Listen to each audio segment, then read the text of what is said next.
The great hall of the Galactic Council was silent except for the soft humming of the translation devices. Hundreds of alien beings sat in curved rows, their bodies strange and different from each other. Some had blue skin with tentacles instead of arms. Others looked like giant insects with shiny shells.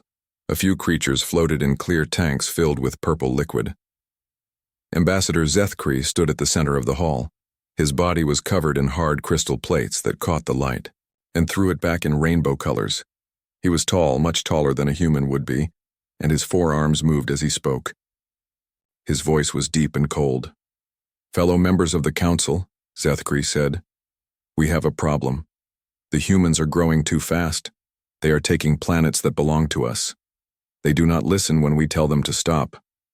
Murmurs filled the hall. The insect-like Zixanal clicked their mandibles together, making sounds like angry crickets. The Kethmore delegates waved their tentacles in the air, showing they agreed. Other species made their own noises of support. Council Prime Veltar raised one of his webbed hands. He was very old, even for his species. His skin was pale green and covered in small scales. "The humans are young," he said in a voice like wind through water. "Maybe we can talk to them. Make them understand." Zethkri's crystal plates flashed brighter. "Talk? We have tried talking. They laugh at us. They call us names. Yesterday, their ship called New Freedom landed on the sacred world in the Helix Nebula. That world has been ours for 1,000 years. This was not completely true, but Zethkri did not care. The Helix Nebula had many planets, and his people had only visited that one a few times. But humans did not know this. To them, it was just an empty world perfect for growing food. Captain Jake Morrison did not know about the alien claims when he chose the planet. He had been in space for 3 years with 50,000 people looking for a new home. The planet had good air, clean water, and soil that could grow Earth crops. There were no cities, no roads, no signs that anyone lived there. To Jake, it was exactly what his people needed. Far away on Luna Station, Communications Officer Lisa Park was working, the night shift. She sat in a small room filled with computers and screens. Her job was to listen for radio signals from space. Most nights she heard nothing but static and the sounds of stars being born. Tonight was different. Lisa's equipment picked up strange signals coming from deep space. The sounds were not natural. They had patterns like language, but unlike any language she knew. She fed the signals into her computer and waited for it to translate them. What came back made her hands shake. The computer could only translate small pieces, but what it found was terrible. Words like attack and destroy and human problem appeared on her screen. Lisa checked her work 3 times, but the result was always the same. She picked up her phone and called Director Collins. "Sir, you need to come in right now.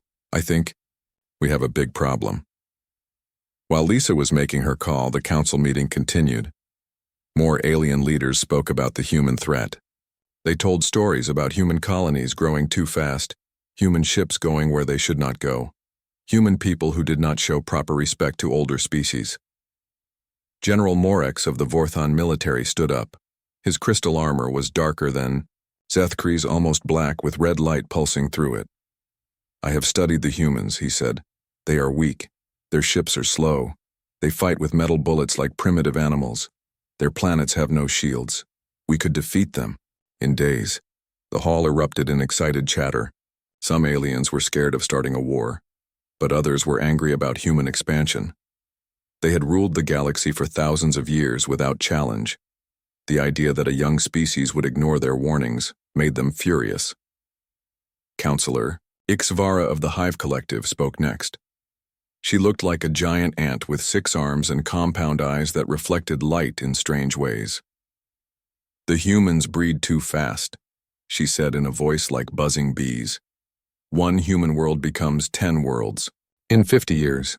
If we do not stop them now, they will fill the galaxy." This was also not quite true. Humans did spread to new planets quickly, but they also worked hard to take care of the worlds they found. They cleaned polluted air, brought back dead oceans, and often made planets more beautiful than they had been before. But the council members did not want to hear about this. Old Veltar tried one more time to find peace. Perhaps we could set boundaries, he suggested. Give the humans certain areas where they can live and grow. Keep other areas for ourselves. Zethkri's plates flashed angry red. No, they have had their chance to learn respect. They chose to ignore us. Now they will face the consequences. The vote was called. One by one, each species cast their decision. The Vorthans voted for war. The Zixnal voted for war. The Kethmor voted for war. Even some of the peaceful species voted for war, scared that humans would take their worlds if they did nothing. When the counting was done, the result was clear. The Galactic Council had voted to eliminate the human threat. They would gather their fleets and attack Earth directly. Without their homeworld, the human colonies would surrender or die. Admiral Corex was given command of the attack fleet. He was General Morex's brother. But where Morex was thoughtful, Corex was brutal. He had destroyed 6 rebellious worlds in his career. The humans would be his 7th. As the council meeting ended and the aliens went back to their ships, none of them knew about Lisa Park and her intercepted messages. They did not know that Director Collins was already calling Earth's military leaders. They did not know that humanity was about to learn that they were not alone in the universe, and that their new neighbors wanted them dead. The greatest war in galactic history was about to begin, and it would start with a surprise that would shock everyone involved.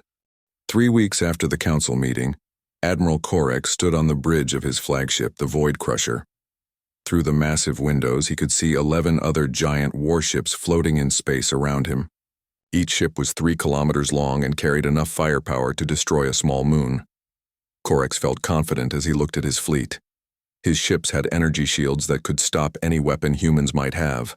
Their plasma cannons could burn through metal like paper. Their fighters moved faster than anything humans had ever built. This would not be a war. It would be an extermination. Admiral, his aide reported, all ships are ready for hyperspace jump. We will reach the human home system in 72 hours. Corex nodded.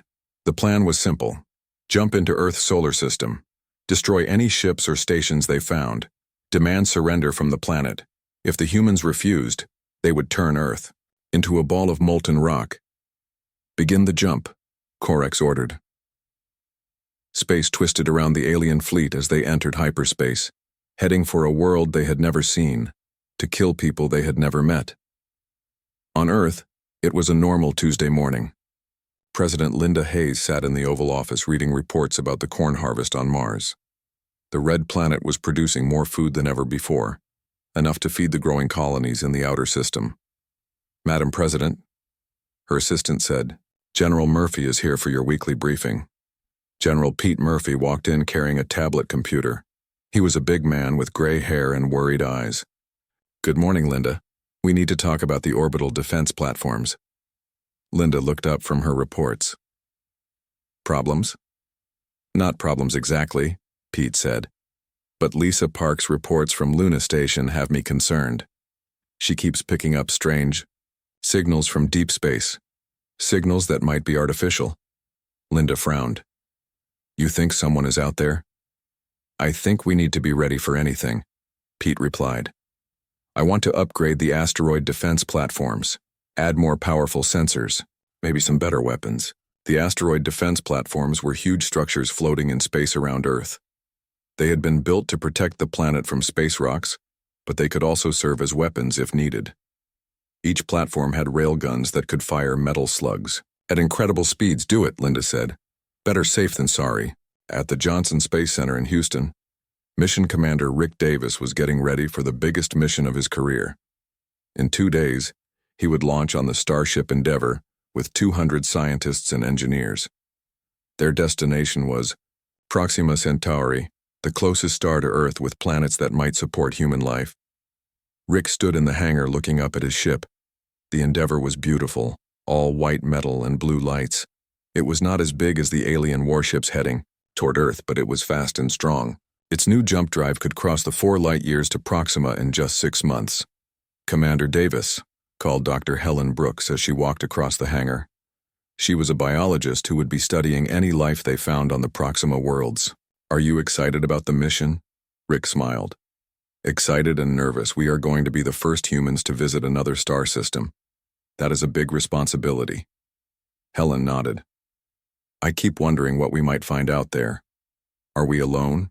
In the universe? Are there other intelligent species? What would they be like?" If Helen had known that a fleet of alien warships was racing toward Earth at that very moment, she might not have been so curious about meeting other species. In Cambridge, England, Dr. Roy Patterson was working late in his physics lab. For months, he had been studying strange rocks that mining ships had found in the asteroid belt. The rocks contained materials that did not exist naturally in Earth's solar system. Roy believed the rocks might be pieces of alien technology. The metals were too pure, the crystal structures too perfect. Someone or something had made them. But when he presented his findings to other scientists, they laughed at him. "Aliens, Roy," his colleague Dr. Smith had said. "Really? Just because we found some unusual minerals does not mean little green men are flying around the solar system." But Roy was convinced. As he studied the alien metals under his microscope, he noticed something important. The materials were incredibly strong, but also very light. If humans could learn to make metals like this, they could build ships and weapons far better than anything they had now. Roy did not know that in 72 hours, he would have all the alien technology he could study, scattered across the solar system in burning pieces. On Mars, Colony Administrator Kate Nelson was dealing with a water shortage in New Tokyo, the largest human city on the Red Planet. The underground rivers that supplied the city were running low, and she needed to find new sources quickly. Kate had been born on Mars 28 years ago.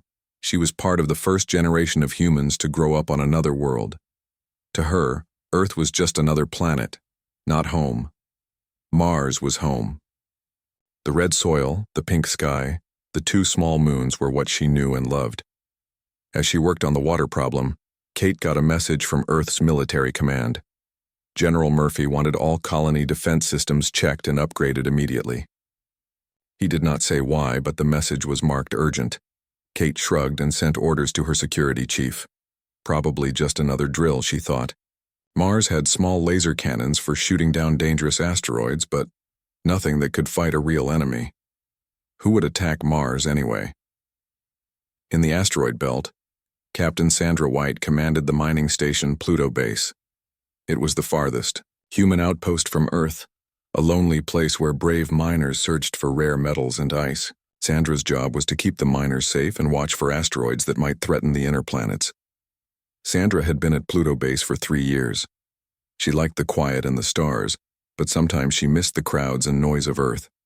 Her only company was her crew of 50 people and the ships that came to pick up mined materials. Tonight felt different, though. Her long-range sensors were picking up strange readings from deep space. Not asteroids or comets, but something else. Something big and moving fast toward the inner system. Sandra checked her equipment twice, but the reading stayed the same. 12 large objects were coming toward Earth, moving faster than any natural object should move. They would reach the solar system in about 3 days. She opened a communication channel to Earth. "Earth Control, this is Pluto Base. I am reading unknown contacts approaching from deep space. Please advise." The response came back an hour later due to the vast distance. "Pluto Base, maintain observation and report any changes. Do not approach unknown objects." Sandra nodded and went back to watching her screens. She did not know that she was looking at the most powerful war fleet in galactic history, coming to destroy everything she had ever known. As Earth's day ended and night began, millions of humans went to sleep not knowing that alien warships were racing toward them through the darkness of space. Children played in parks, students studied for exams, workers planned their weekends. Life continued normally, on a world that had never known war with another species. In 72 hours, everything would change forever. The alien fleet dropped out of hyperspace at the edge of Earth's solar system, with a flash of blue light that could be seen from Pluto. 12 massive warships appeared suddenly in the black void, their hulls glowing with strange energy fields. Admiral Korek stood on his bridge and smiled. Through the view screen, he could see the small yellow star that the humans called their sun.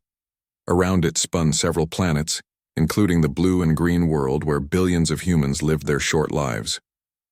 "Begin long-range scans," Corex ordered. "I want to know about every ship and weapon in this system." His tactical officer, a Vorthon named Yextar, worked at his control station. "Admiral, I am reading primitive orbital platforms around the third planet, also detecting several space stations and many small vessels. Their technology appears to be chemical propulsion and kinetic weapons." Corex laughed, a sound like breaking glass. "Kinetic weapons? They still throw rocks at each other?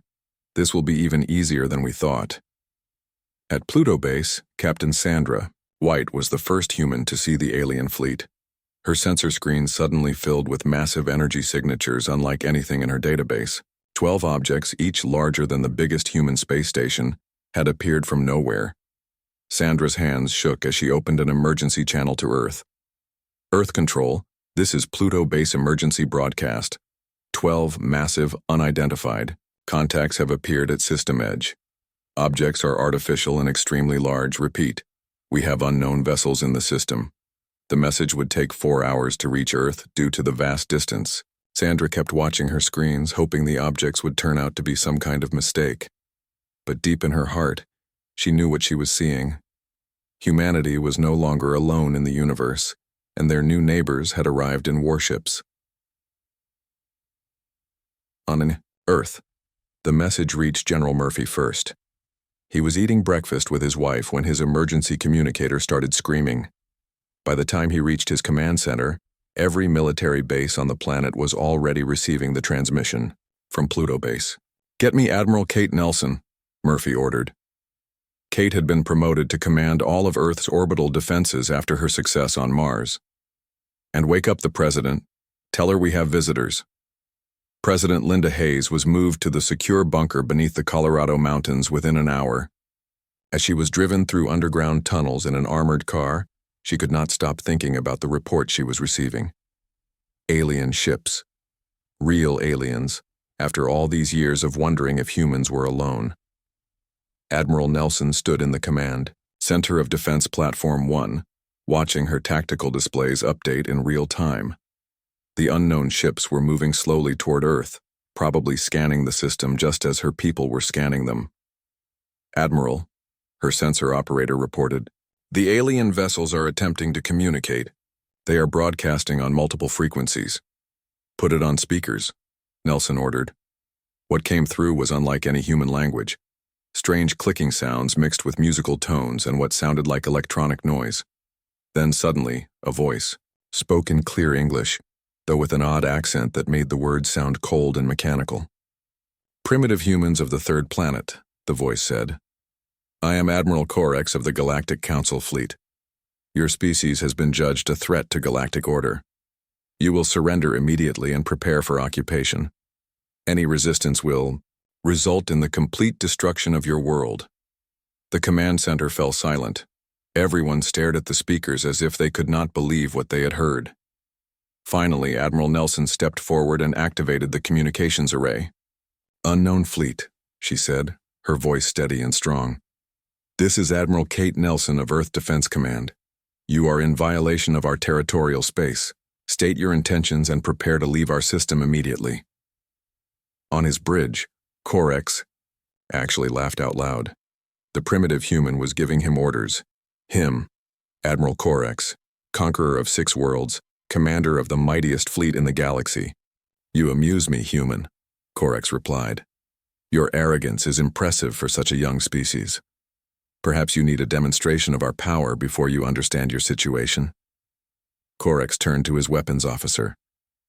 "Target the largest orbital platform. Single plasma bolt. Let us show these primitives what real weapons can do."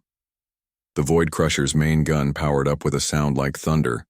A ball of superheated plasma, bright as a small star, shot across space toward Defense Platform 1. Admiral Nelson watched, the energy bolt racing toward her station. "All hands brace for impact," she shouted over the intercom. But instead of hitting the platform, the plasma bolt struck the station's point defense grid. Immediately, hundreds of railguns opened fire. Streams of tungsten slugs, each one moving at 15% of light speed, tore through space toward the alien fleet. Corex watched in shock as his plasma bolt simply disappeared, absorbed by some kind of defensive field he had never seen before.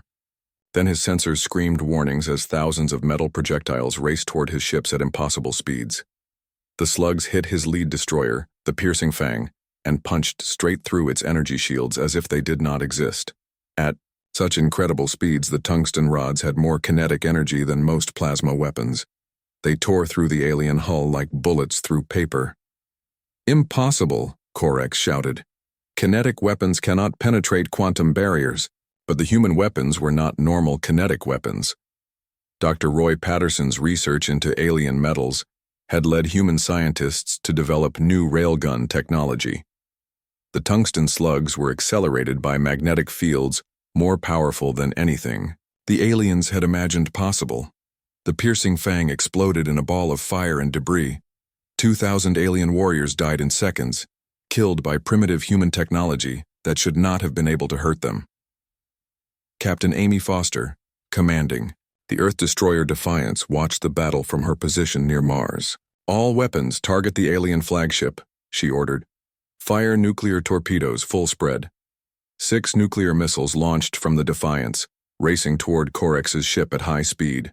The alien point defense systems shot them down easily, but that had been Foster's plan all along. The nuclear explosions created massive electromagnetic pulses that scrambled the aliens' delicate electronics. For 10 seconds, the Void Crusher was blind and helpless. That was all the time Major Chris Evans needed. From his position on Defense Platform 2, he fired a tungsten rod the size of a telephone pole directly at the alien flagship. The rod punched through the Void Crusher's hull and exploded deep inside the ship. Emergency lights flashed as the aliens struggled to control their damaged vessel. But the real surprise came when Commander Ben Stone engaged his experimental fighter's new jump drive. The Raptor 7 disappeared from its position near Earth and reappeared directly behind the alien formation, moving faster than any ship the aliens had ever seen.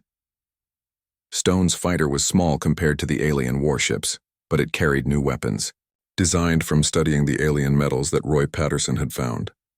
Plasma cannons that could burn through any armor, missiles that could track their targets through hyperspace.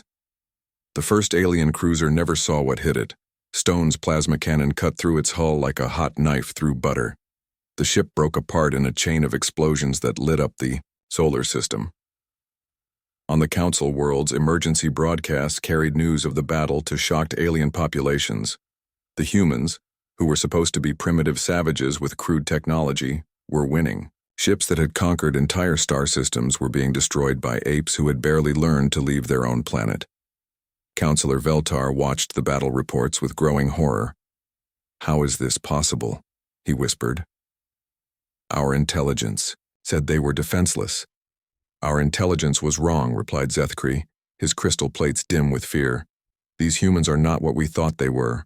Back in the solar system, Admiral Corex realized that his fleet was in serious trouble. 3 of his ships were already destroyed, and the humans showed no signs of slowing down.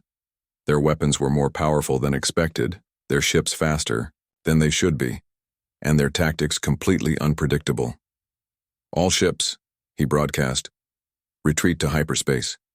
We need reinforcements." But as his ships tried to escape, they found human vessels waiting for them at every jump point. Somehow the humans had predicted their retreat routes and positioned ships to intercept them. The battle for Earth had only just begun, but already it was clear that this would not be the easy victory the Galactic Council had expected. The humans were fighting back with everything they had, and they were winning. The battle raged for 18 hours across the entire solar system. Admiral Corex watched his mighty fleet fall apart as human ships struck from every direction. His vessels, which had conquered entire star systems, were being destroyed by a species that had only learned to travel between stars 50 years ago. Commander Ben Stone's fighter squadron had grown from 1 experimental ship to 12 by the time reinforcements arrived from the outer colonies. Each pilot flew ships equipped with the new jump drives that Dr. Laura King had designed, based on quantum mechanics research. The humans could appear anywhere in the battle zone within seconds, strike hard, and disappear before the aliens could respond. Lieutenant Commander Sandra White had left Pluto base in her patrol ship Distant Thunder and was now hunting alien cruisers in the asteroid belt. Her ship was small, but it carried the same railgun technology as the orbital platforms. She had already destroyed 2 alien vessels by hiding among the asteroids and ambushing them when they passed by. Contact bearing 27 Mark 6, her, sensor operator reported. Looks like a damaged alien cruiser trying to reach the jump point. Sandra smiled grimly. Not on my watch. All weapons, target the engines. Let us make sure they do not go anywhere. Her railguns fired, sending tungsten slugs racing through space at incredible speed. The alien ship's shields flickered and died as the kinetic projectiles tore through its hull. The cruiser drifted helplessly, its crew trapped and waiting for rescue that would never come. On Earth, President Linda Hayes watched the battle from the command bunker. Every screen showed the same impossible sight: human forces defeating the most advanced military in the galaxy. Ships that should have been outmatched were winning through superior tactics and weapons the aliens had never imagined. "Madam President," General Murphy said, "we are receiving surrender signals from several alien vessels. What are your orders?" Linda thought carefully. These aliens had come to destroy Earth and kill every human in the galaxy. But they were also the first intelligent life forms humanity had ever encountered. How Earth responded now would determine the future of both species. "Tell our ships to accept surrender," she ordered. "But keep weapons trained on them. And I want to speak to their commander." Admiral Corex's flagship was badly damaged, its hull torn open by human weapons that should not have existed. Emergency lights flashed red as his crew struggled to keep the ship together. Half his fleet was destroyed, the other half scattered, and running for their lives. A communication came from the human fleet. "Alien Commander, this is Admiral Nelson. Surrender now and your crew will be treated according to the rules of war. Continue fighting, and we will destroy your remaining ships." Corex stared at the message in disbelief. The humans were offering mercy to an enemy that had come to genocide their entire species. In all his years of military service, he had never seen such behavior. When the Galactic Council conquered a world, there was no mercy, no quarter given to those who resisted. "Admiral," his tactical officer said quietly, "we have lost 8 ships. 3 more are severely damaged. The humans have surrounded us. I recommend surrender." Corex closed his eyes and felt the weight of failure crushing down on him. His mighty fleet, the pride of the Galactic Council, had been defeated by primitives. But worse than the military defeat was the realization that everything the Council believed about humans was wrong. "Signal surrender to all ships, Yang," he ordered. "Tell the humans we yield." The surrender message reached Earth just as dawn was breaking over the command bunker.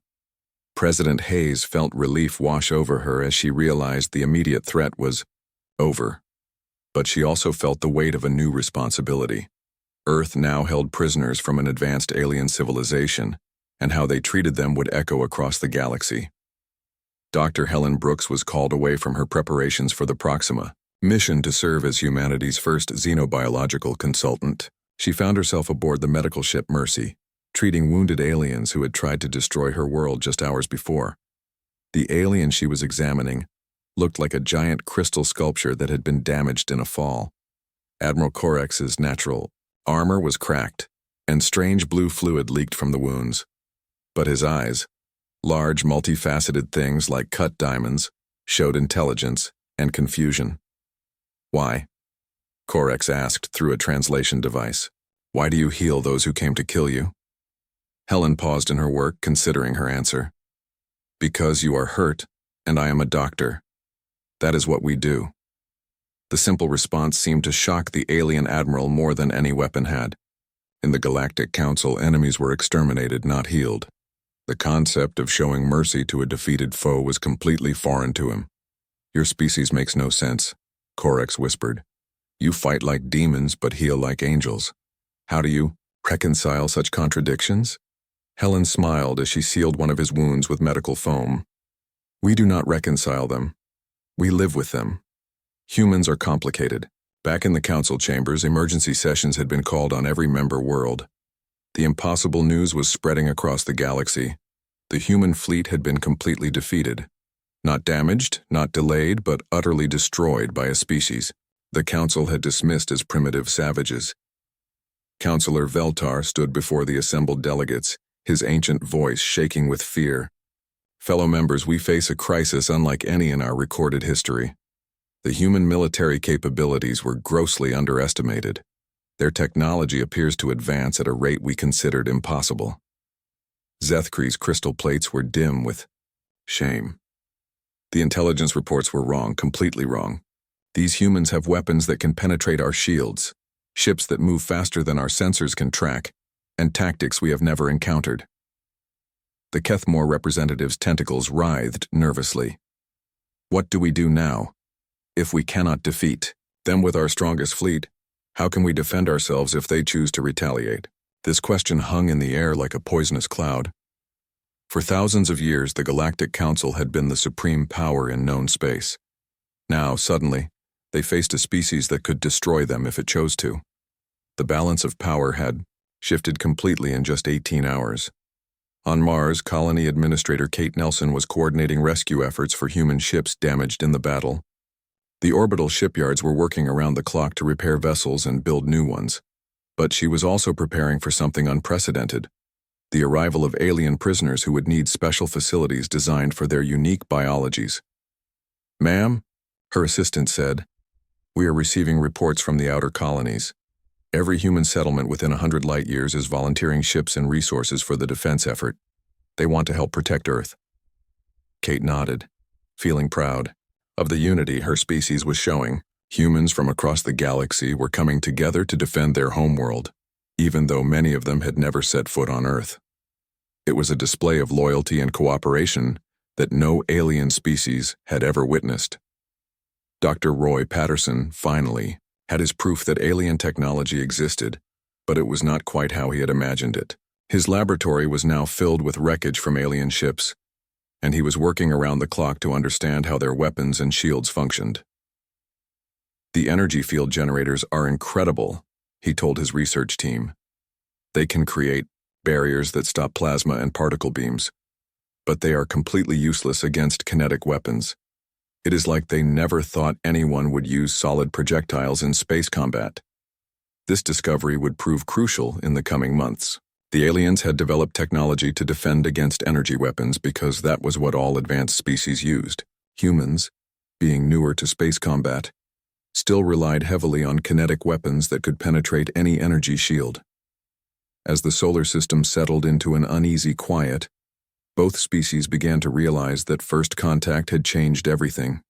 The humans had proven they could defend themselves against any threat, but they had also shown mercy to a defeated enemy. The aliens had learned that there were other ways to be intelligent, other paths to technological advancement, and other philosophies about how to treat one's enemies. The age of human expansion was about to begin, but it would not be the conquest the Galactic Council had feared. It would be something entirely new in galactic history: expansion through cooperation rather than domination. 3 months after the battle, President Linda Hayes stood before a joint session of Congress to address not only the American people, but the entire galaxy. The speech was being broadcast on every human world and transmitted to alien civilizations across known space. It would be the most important words ever spoken by a human leader. "My fellow humans, and to those among the stars who are listening," Linda began, "we stand at a crossroads in galactic history. For the first time, our species has encountered other intelligent life. That encounter began with violence, but it does not have to end that way." In the audience sat Admiral Corex, now wearing simple human clothing instead of his crystal armor. His wounds had healed during his weeks in human custody, but the damage to his understanding of the universe was permanent. Everything he thought he knew about warfare, diplomacy, and civilization had been turned upside down. "We could have chosen revenge," Linda continued. "When your fleets came to destroy our world, we could have hunted down every alien ship and turned your planets into ash. We had the power to do so. But that is not who we are." The alien prisoners held in facilities around Earth watched the speech with growing amazement. In their cultures, a defeated enemy expected death or slavery. The concept of mercy was so foreign that many of them thought it was some kind of elaborate trap. Dr. Helen Brooks had spent countless hours talking with the alien captives, learning about their societies and explaining human customs. She had discovered that most galactic species advanced very slowly, taking thousands of years to develop technologies that humans had created in decades. The difference, as she explained to a gathering of scientists, is not intelligence. They are just as smart as we are. The difference is approach. Where they see a problem and spend centuries studying it carefully, we throw a dozen different solutions at it and see what works. Where they value tradition and proven methods, we value innovation and rapid adaptation. This fundamental difference in thinking had been the key to humanity's victory. The aliens had prepared to fight a conventional space battle using energy weapons and defensive shields. They had never imagined an enemy that would use kinetic weapons moving at relativistic speeds, or ships that could jump directly into the middle of a formation. Commander Ben Stone was now leading a team of human and alien engineers, working together to understand each other's technology. The cooperation was awkward at first. The aliens were used to rigid hierarchies and careful procedures, while the humans worked in chaotic teams where anyone could suggest improvements.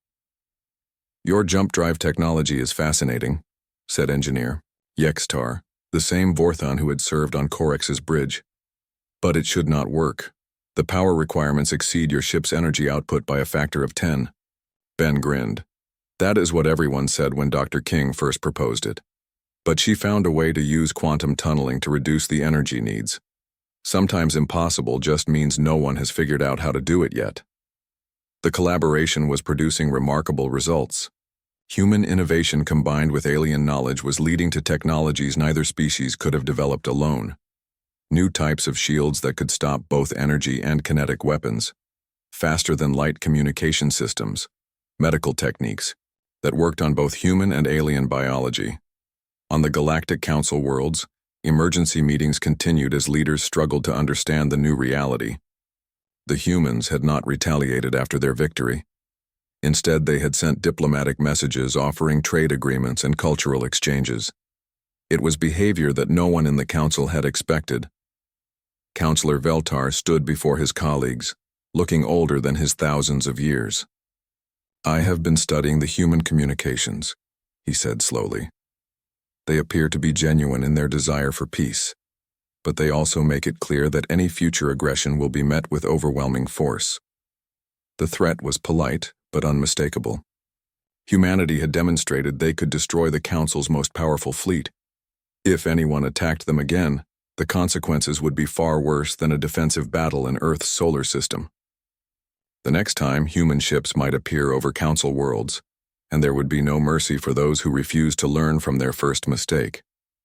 Zethkri's crystal plates had lost much of their luster since the defeat. "What do you propose, Old One?" "Our military advisors say it would take decades to build a fleet capable of challenging the humans, and by then their technology will have advanced even further." This was the terrifying truth that kept Council leaders awake at night. Human technology was advancing at a rate that seemed impossible. In just 3 months since the battle, human ships had already been upgraded with new weapons and defenses. At this pace, they would be completely unstoppable within a few years. "Perhaps," Veltar suggested quietly, "we should consider their offer of friendship." The words caused an uproar in the council chambers. For millennia, these species had ruled through fear and domination. The idea of treating humans as equals was almost incomprehensible, but the alternative was potential extinction if humanity decided that the galaxy would be safer without the Council. Back on Earth, Admiral Kate Nelson was overseeing the construction of a new type of space station.